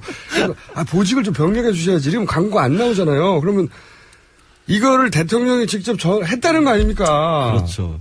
그게 참 검찰 입장에서는 그래서 검찰이 어제 검찰은 좀 답답했을 거예요. 담화 직후에 기자들이 이 담화 내용에 대해서 어떻게 생각하냐고 검찰에 물어봤더니 검찰이 딱 한마디에서 공소장만 제발 좀 봐달라. 그러니까 왜 안 보냐고. 네, 공소장을 보라. 기자들이 잘못해요. 이게 잘 안 보거든요. 그러니까 담화 내용만 볼 게 아니라 공소장과 비교를 하면 되죠. 그래서 그래서 오늘 아침에 한 언론에서 이제 대통령에 대한 기소 중지 처분을 하겠다고 했다랍니다. 근데 이건 당연한 결정인 거거든요. 지금 나와 있는 차은택, 최순실, 정호성에 대한 공소장에는 다 공무관계로 표시가 돼 있기 때문에 이름만 바꾸면 그게 곧 대통령에 대한 공소장이 되는 거랑 마찬가지인데 그렇죠. 다만 형사소출을 할 수 없기 때문에 앞으로 중지를 한다라는 어쩌면 당연한 처분을 굳이 오늘 아침에 검찰이 한 이유는 검찰로서는 하고 싶은 말이 많은데 수사기관이잖아요. 어찌됐든. 정치하는 데는 아니니까 거기까지 한다는 거고 기자님들께서 검찰의 고충을 좀 헤아려 줬으면 좋겠습니다. 검찰 고충까지 헤아릴 여력이 없어요. 지금 주말마다 피곤해 죽겠는데 국민들도 굉장히 피곤합니다. 계속 나가야 돼가지고. 야근, 주말 근무, 야근 근무, 수당 청구하자는 얘기를 저한테 하세요. 가끔. 위자료 청구를 소송을 못 하겠느냐. 청와대. 네, 청와대. 주말 근무, 위자료. 주말 근무. 아니, 저희가 월요일 날 한번 다뤘거든요. 그러니까 공소장의 내용을, 이제 언론들이 이렇게 요약해서 설명하니까, 지금 변호사님하고 양 변호사하고 나눈 내용처럼 너무 자세하게 지시를 했어요. 담당자처럼 대통령이 아니라 일개 회사의 담당자 수준으로 그걸 대통령이 지시하고 그럼 예를 들어 잘 안 되면 그 광고 회사를 광고 대행사로 지정하세요. 이게 뭡니까? 그래서 이제 검찰에서 검찰 관계자라면서 언론에서 나온 게 대통령이 이럴 수가 있느냐라고 분노했다는 게 다른 게 아니라 검찰들도 수사를 많이 해봤는데 이런 경우를 본 적이 없으니까. 이거는 과장급 이상은 안 하는 멘트들이에요. 저도 그 자세히 읽다가 예. 저도 흥분했어요. 이게 뭔가 이게. 그러니까 저도 흥분을 하면 안 되는데 자꾸 화를 나는 게 그런 거예요. 자세히 읽다 보면 흥분하게 됩니다. 저희 흥분이 직접 읽어보시면 더 흥분하게 되실 거예요. 자, 그런데 오늘 제가 여쭤보고 싶은 거는 벌써 반을 다 썼어요. 핵심은 김기춘 저희가 요새 관심사 중에 하나가 지금 말씀하신 대로 그 권력형 그렇죠. 권력형의 정점에 있는 분들이 잘 안 드러나는데 그중에 대표적인 인물들이 김기춘 전 비서실장 이런 분이거든요. 최순실 씨와의 관계에 대해서 모른다, 뭐 본 적도 없고 건너서만 얘기를 들었고 뭐 전화 통한 적도 없고 이렇다라고 했는데 전면 부인이죠. 네, 최근 들어서 이제 조금 다른 얘기들이 나오고 있죠. 조금씩 나오니까. 조금씩 나오고 있어요. 예를 들어서 김종전 문체부 차관 구속돼 있으면서 본인이 왜 그렇게 행동을 했느냐라고 물어봤을 때 뭐 김기춘 실장이 도와주려고 했다라는 그렇죠. 식의 얘기도 뭐 하고 있고 주장도 하고 있고. 내가 무슨 힘이 있냐 그래서 하라고 그랬는데. 그것보다 저는 또 되게 놀라웠던 게 차은택이 변호인을 통해서 주장을 한 게 있죠. 그렇죠. 김기춘 실장을 만났다. 만나게 된 이유가 차은택도 자신감이 없었던 모양이에요. 왜냐하면 차은택 저도 이제 개인적으로 알아보니까 차은택이라는 사람이 그전에 뭐 정치적으로 영향력이 있다거나 전혀 없었죠. 아니면 뭐 그렇게 대단한 사람이 아니었다라는 거예요. 광고업계 좀 알려진 정도. 광고업계에 나왔다는 게 많은 사람들이 뭐 저도 물어보니까 뭐 그 오빠가 뭐 맨날 대머리도 안 감추고 모자만 쓰고 다녔는데 어느 날 갑자기 가발을 하고 막 선글라스 끼고 이상하게 다녀서 되게 신기했는데 이런 사건이 터졌다 이런 얘기들을 하더라고요 주변에서는. 그렇군요. 그러니까 차은택 입장에서는 이 일을 내가 해도 되는지에 대한 좀 의심이 들었을 거고. 그렇죠. 처음에 만난 것은 최순실 씨인데 최순실 씨가 무슨 그렇게 막강한 힘이 있나. 공직에 있는 것도 아니고 그냥 강남 아줌마로밖에 안 보이니까 보기에는. 그래서 최순실이 이제 차은택의 주장에 따르면 김기춘 실장을 만나게 했다는 거예요. 어디 가봐라 했더니 거기에 있었다는 거기가 거예요. 정확히 말씀드리면 총리 안가인데 청와대 오른편 쪽에 저 청운동 파출소 가는데 거기에 또 중간에 사이길 하나 있어요. 그 사이길로 화장실 있는 데로 쭉 올라가면 공중 화장실 있는데 쭉 사이길로 올라가는 데가 그 총리 안가거든요. 총리 안가하고 대통령 안가고 마주보고 있는데 그 총리 안가였다는 거예요. 갔더니 차은택의 주장에 따르면 김기춘 실장만 있었던 게 아니라 김종 문체부 차관도 있었고 그다음에 정상근인가요? 그 문체부 장관 내정자. 내정자. 그러니까 있었다는 장관급, 차관급 대통령 비서실장이 있으니까 진짜다 이거 이렇게 생각한 거죠. 김기춘 비서실장 얼굴 모르는 사람이 대한민국에 누가 있겠어요. 그러니까 차은택도 거기서 이건 내가 해도 되는구나라는 확신을 얻었다는 건데 변호사가 왜 했냐고 이렇게 추궁하다 보니까. 근데 거기에 대해서 이제 김기춘 실장 같은 경우에는 아니다. 대통령이 문화사업 하라는 사람이 있어서 가봐라 그래서 가서 10분간 차만 마셨다. 한 발을 뺐는데 또 하나가 나온 게 정유라 씨를 도와주라고. 이건 발 빼기 어렵죠. 그러니까 그 두 개 다 발 빼기가 여전히 빼고 계세요. 여전히 빼고 계시고 정유라만 알았고 저 차은택만 알았다는 건데. 정유라만 어떻게 압니까? 아무도 20대를 이 사람 누구에게 물어봐야지 당연히. 메달리스트잖아요. 아시안게임 메달리스트. 설득되려고 그러네 또. 설득하면 안 되는데. 근데 그것보다 저는. 메달리스트가 몇 명인데요. 아시안게임 100명도 넘어요. 마장 마술은요. 대한민국에 사는 사람이 오죽했으면 혼자 나가서 혼자 우승했겠어요. 정말 없는 거죠. 그리고 아시안게임에서도 그 메달리스트 4명인데 왜 한 사람만 집어서 봐주러 갑니까? 그건 그러네. 또 약점이 제가 있었네요.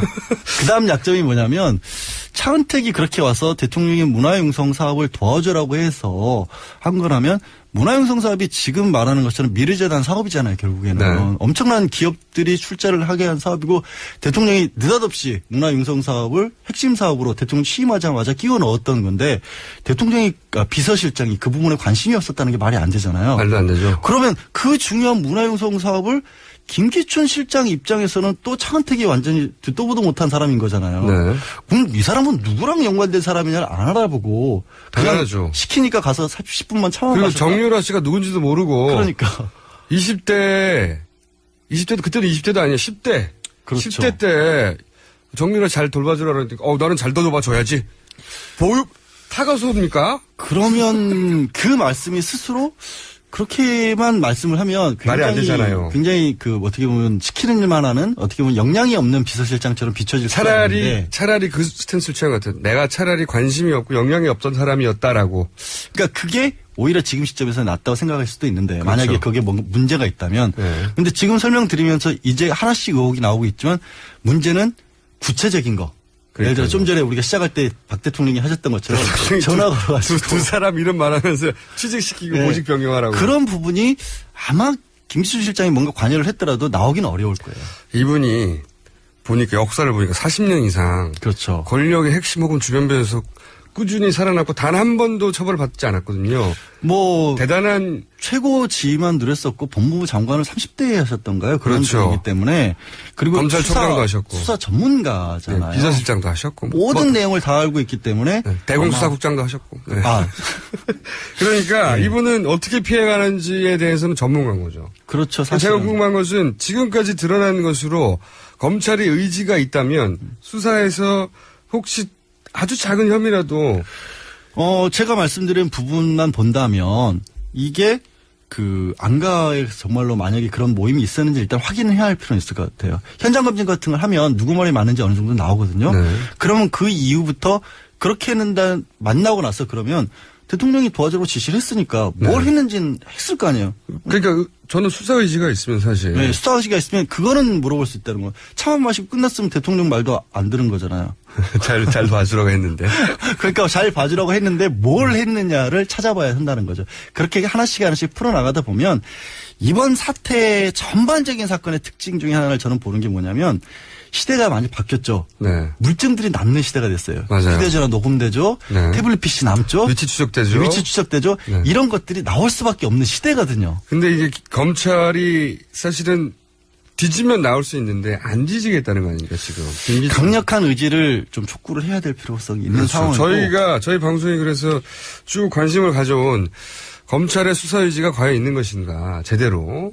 바로미터 중에 하나가 누가 봐도 막강한 비서실장이었는데 자신은 아무것도 몰랐다는 거잖아요. 저희 변호사들이 요즘 일하기 힘든 것 중에 하나가 검찰에서도요. 뭔가 확실한 증거를 가지고 가지 않으면 잘 안 움직이시려고 해요.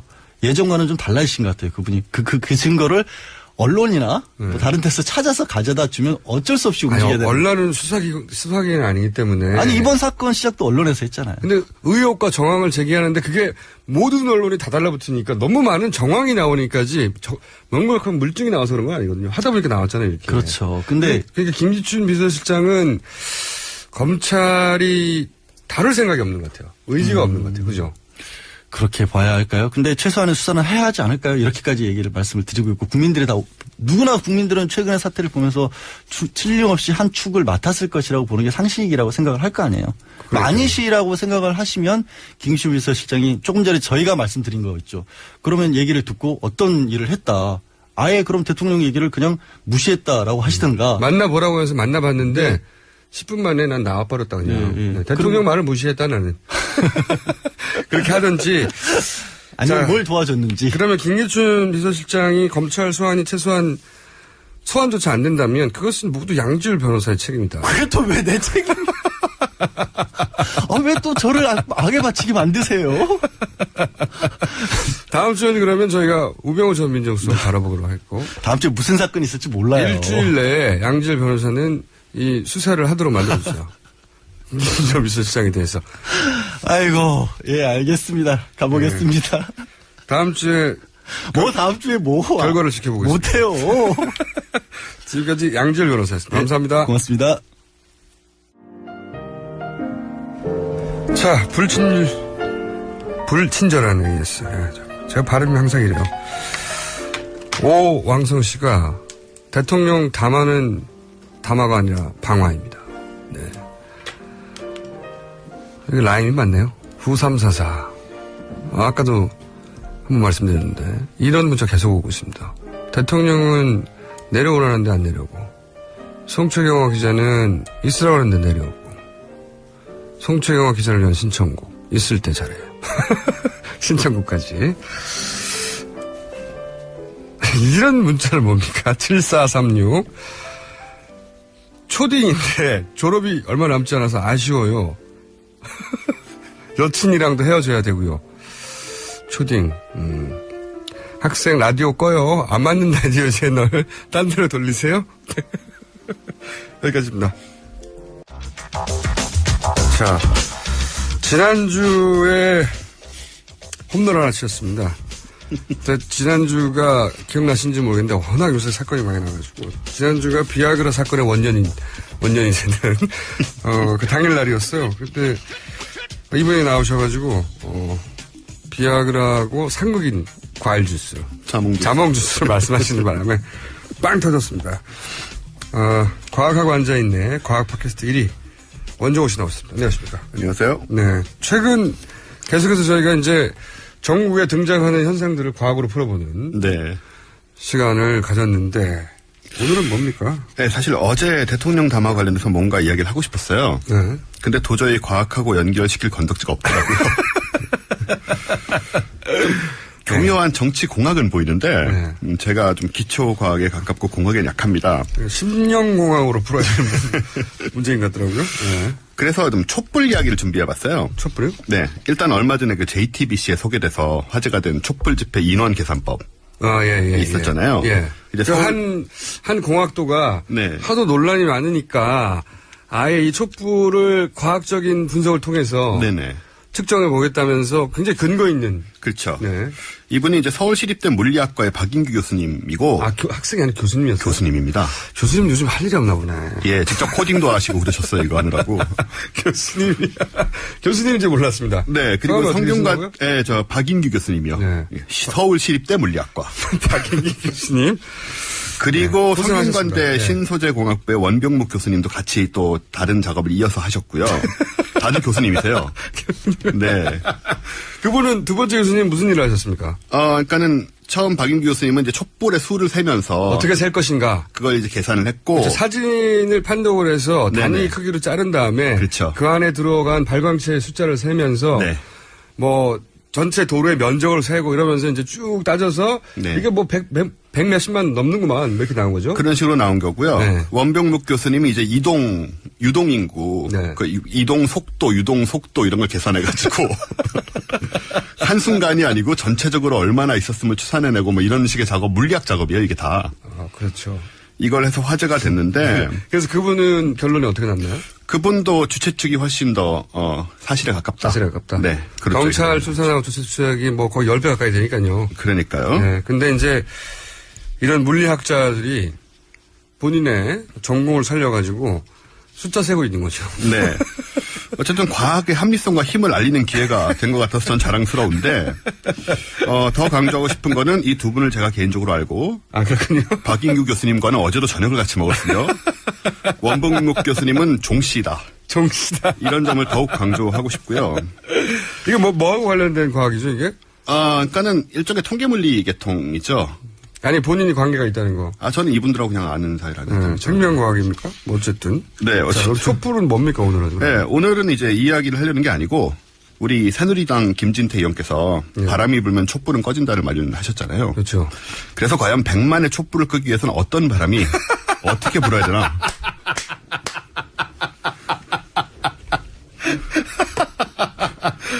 과학의 힘이 대단합니다, 정말. 그럼요. 모든 걸 풀어낼 수 있습니다. 촛불이 140만 명이었는데, 추산으로는. 이 추산은 또, 이통사에서 나왔어요. 네네, 그렇죠. 그날, 하도 말들이 많으니까, 이제, 자신의 분야에서 숫자를 추정해서 알려주는 거죠. 네. 그때 통화수나 이런 거 보면 140만인데, 뭐 이렇게. 진짜 많이 나온 거예요. 네. 근데 어쨌든, 이번에는 이제 100만 개의 촛불이 실제로 켜졌을 경우에, 어느 정도의 바람이 필요한가? 네. 혹은 어떤 다른 방법이 또 가능한가? 이거를 저희가 김진태 의원께 알려드리기 위해서. 김진태 의원을 위한 과학 강좌입니다. 네. 그래서 어제 제가 한국물리학회 소속 교수님들을 직접 만났습니다. 만나서 자문을 구했고요. 자문을 구했어요. 일단 과학 상식을 위해서 촛불이 타는 원리부터 설명을 드릴게요. 초의 원료인 파라핀이잖아요. 파라핀, 예. 이게 이제 일단 열에 녹아서 액체가 돼서 심지를 타고 올라갑니다. 그렇겠죠. 그리고 예. 이게 다시 기화가 돼요. 예. 그러면서 그 가스가 타는 겁니다. 가스. 그래서 바람을 불어서 이걸 끈다는 말은 그 가스를 바람으로 휙 날려보내는 거예요. 주변에 불 주변에 있던 그 점화시킨 가스, 계속 타게 하는 그렇죠. 가스를 날려버려서. 예, 불을 끄는 겁니다. 잠깐만요. 제가 7885 문자 보내신 분이, 웃음소리가 산티가 납니다. 기분 나쁘네요. 잘 아시면서 뭐. 제가 근본이 없습니다. 네. 계속해주세요. 네. 그래서 어제 여러 물리학자분들과 논의한 결과 100만 개의 촛불을 끄기 위한 바람의 양은 대단히 계산하기 어렵다는 점을 알게 됐습니다. 계산하기 어렵다. 왜냐? 일단 뭐 엄청난 바람이 필요한 건 분명하죠. 네. 근데 계산을 하기 위해서는 일단 그 바람이 청와대에서 불어오느냐 네. 아니면 여의도 새누리당에서 불어오느냐 네. 혹은 춘천의 김진태 의원 사무실에서 불어오느냐에 따라서 거리와 장애물의 유무 차이가 아주 큽니다. 이 변수가. 네, 그런데 그런 다음에는 100만 명이 모인 사람의 벽이 이 바람을 막고 속도와 방향을 변화시키죠. 그렇겠죠. 이걸 넘어선 또 어떤 문제가 있냐면 초를 보통 컵으로 둘러싸고 있지 않습니까? 컵으로, 그렇죠. 이 컵 안으로 바람이 들어가서 이걸 꺼야 되는데 컵의 곡선 구조 때문에 바람의 흐름에 변화가 생깁니다. 속도와.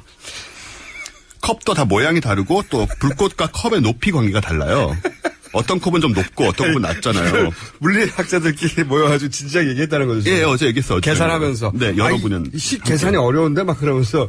네, 계산이 안 됩니다. 이게 굉장히 복잡계의 영역이 돼가지고요. 그냥 그 자리에 앉아서 할 수 있는 게 아니었어요. 그래서 했더니, 그래도 결론을 봐야 되는 게. 그렇죠. 네. 그래서 100만 개의 촛불을 바람보다 더 효과적으로 끄기 위한 방법을 찾아보자. 바람으로는 사실상 불가능하다. 불가능하다. 계산이 안 되니까 네. 이제 시도를 할 수가 없는 거죠. 네. 효과도 얻을 수 없고. 그래서 다른 무슨 방법이 난제네요. 네. 난제죠. 물리학계에 난제가 등장했네요. 네. 10대 난제 중에 하나. 그런데 어떻게 방법을 다시 해요? 가장 우리가 쉽게 생각할 수 있는 게 뭐냐면 보통 불 나면 바람을 불지 않고 담요를 덮습니다. 담요를. 네. 그죠? 공기를 막아버려요. 차단해버려요. 그렇죠. 공기를 차단하는 거죠. 네. 그런 식으로 이제 광화문 광장 전체를 네. 사람들 다 위로 네. 거대한 천으로 빈틈없이 완전히 덮는 거죠. 사람이 질식하잖아요. 담요. 그건 중요한 게 아닙니다. 촛불을 끄는 게 지금 물리학에서는 다른 요소들은 일단 제외하고요. 네. 촛불을 끄는 게 우리의 과제이기 때문에. 인명을 제쳐두고 촛불부터 일단 끄기 위해서 담요를 덮는다.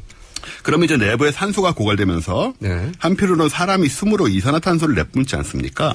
네. 이게 소화기 효과를 갖게 되죠. 아, 그렇군요. 소화기가 물이 아니고 이산화탄소 거품이 나오는 거거든요. 네. 그래서 촛불을 끌 수 있게 됩니다. 전체 담요를 덮었을 때 사람 입에서 나오는 이산화탄소로 인해서 촛불이 꺼지게 된다. 산소는 마시고 이산화탄소는 내뿜기 때문에 굉장히 빠른 속도로 산소가 고갈되고 촛불이 끄고 많은 인명피해가 나게 되죠.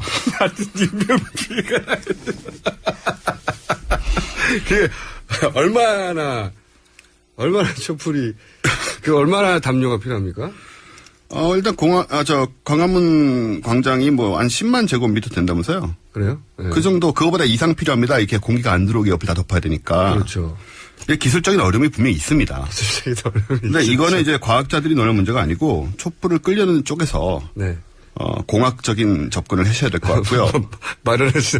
김진태 의원님, 일단 담요를 10만 제곱미터 상당하게 담요를 준비하셔야 될 것 같습니다. 근데 여기 문제가 있습니다. 뭐가 있습니까? LED 초는 이렇게 끌 수 없다는 거죠. 그러니까요. 요즘 LED 초가 등장해서. 네, 이게 불가능하죠. 네. 이 문제까지 해결하려면 어떻게 해야 되냐 얘기를 같이 했더니, 천으로는 당연히 안 되고, 우리 정부의 영원한 친구인 물대포가 답입니다. 물대포가 답이다. 물로 촛불도 끄고 전기제품 물이 닿으면 고장나잖아요. 아, 그렇죠. 네. 네. 건전지가 그렇죠. 날아가겠죠. 그래서 동시에 이제 둘을 다 끌 수 있는. 그래서 제가 이 물대포가 어느 정도 필요한지 계산해달라고 또 그랬는데. 물대포가 몇 대가 필요한지 10만 명 전부 100만 명, 100만 명 끌려면. 예. 근데 귀찮아서 안 해주시더라고요. 그다음부터는. 근데 한 분이 이렇게 얘기해 주셨어요. 그분들 전공이 어떻게 됩니까? 물리학자하고 또. 입자물리학, 통계물리학, 온갖 물리학자분들 다 모시셨어요. 입자물리학. 물리학회 모임이었기 때문에. 물리학회 모임. 한국물리학회입니다. 네. 공식적인. 한국물리학회. 언제 모이셨죠, 그분들? 어제 저녁에요. 한국물리학회가 어디서 모이셨습니까? 홍대 모처에서 모였습니다. 한국물리학회 어제 저녁에 모여서 이거 하신 학자분들 말이죠. 저희 한번 초대하겠습니다. 네. 참고로 모두 모이신 건 아니고 대중화협회 쪽 분들이 모이셨는데. 한국물리학회에서. 그래서 이 물대포 계산은 안 해주시고 대충 말씀을 하시기를 댐을 무너뜨려야 될 정도가 될 것이다. 댐을 무너뜨려야 된다. 물대포가 아니라. 네, 추산을 해주시더라고요. 댐을 무너뜨려. 그래서 이거 이제 굉장히 진지하게 했죠, 이분들. 웃긴 했지만 진지했습니다. 소재는 웃기지만 이제 과학적 접근은 진지하게 한 거고. 네. 그래서 학계의 공식적인 답이 일단 나온 거고요. 댐을 무너뜨릴 댐이 없잖아요, 주변에. 그래서 김진태 의원께 제가 말씀을 드리고 싶어요. 불가능하다. 일단 광화문 근처에 댐을 쌓고 물을 모으는 것부터 시작을 해야 됩니다. 시간이 좀 걸리긴 하겠지만 역시 공학적인 문제, 기술적인 문제는 저희가 할 얘기가 아니고요. 네. 다행인 점은 물을 다스리는 부분에 있어서는 이명박 전 대통령께서 전문성을 갖고 계시기 때문에 그쪽에 자문을 구하면 어떻게 답이 나오지 않을까. 요즘 웃을 일이 없는데 물리학자들이 이게 이제 장난으로 누군가가 끄적끄적한 게 아니라 정말로 과학자들이 모여가지고 진지하게 해법을 찾았다는 게 이렇게 해도 지금 정치보다는 안 웃겨요. 대통령이 전화해가지고 그 회사 담당자 보직을 바꾸라고 하는 것보다는 안 웃겨요. 저희 과학계 좀 더 분발하겠습니다. 네. 과학계가 아직 갈 길이 멉니다. 이 정도 가지고 안 될 것 같아요. 어쨌든 김진태 의원에게 한국물리학회 이름으로 내용을 정리해서 논문 전달해 주세요. 알겠습니다. 그분이 관심이 많으신 것 같으니까. 자, 재밌었습니다. 지금까지 과학 같은 소리 하네 원정우 씨였습니다. 그리고 한국물리학회 학자 여러분도 수고하셨고요. 네. 김호준이었습니다. 내일 다시 뵙겠습니다. 안녕.